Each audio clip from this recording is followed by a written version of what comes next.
दान देते समय कंजूसी नहीं करनी चाहिए। प्रचलित कथा के अनुसार पुराने समय में एक राजा अपने रथ से अपने राज्य में भ्रमण कर रहा था। तभी रास्ते में एक भिखारी आकर रुका। राजा रथ से उतरे और भिखारी से कहा कि आप मुझे भीख में थोड़ा सा अनाज दे दें।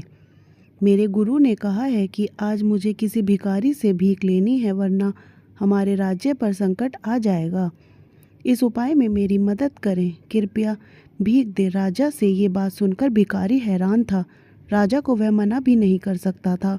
उसने अपनी झोली में हाथ डाला, मुट्ठी में अनाज लिया और सोचने लगा कि इतना अनाज राजा को दे दिया तो मैं क्या करूँगा।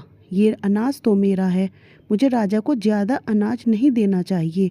उसने मुट्ठी में से कुछ अनाज झोली में ही छोड़ दिया और थोड़ा सा राजा को दे दिया। राजा ने अनाज लिया और अपने मंत्री को दे दिया। राजा के मंत्री ने अनाज के बराबर वजन की एक पोटली भिखारी को दे दी और कहा कि इसे घर जाकर देखना। भिखारी ने घर पहुंचकर पूरी बात पत्नी को बताई।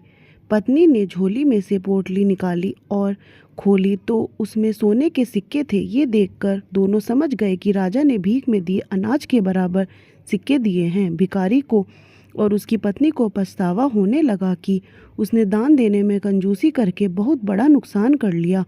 ज़्यादा अनाज देता तो राजा ज़्यादा सोना देता। इससे उनके पूरे जीवन में गरीबी दूर हो जाती। इस प्रसंग की सीख यही है कि हमें कभी दान देते समय कंजूसी नहीं करनी चाहिए। इस पुण्य कर्म का कई गुना फल मिलता है। ज़रूरतमंद लोगों की अपने सामर्थ्य के अनुसार मदद जरूर करनी चाहिए।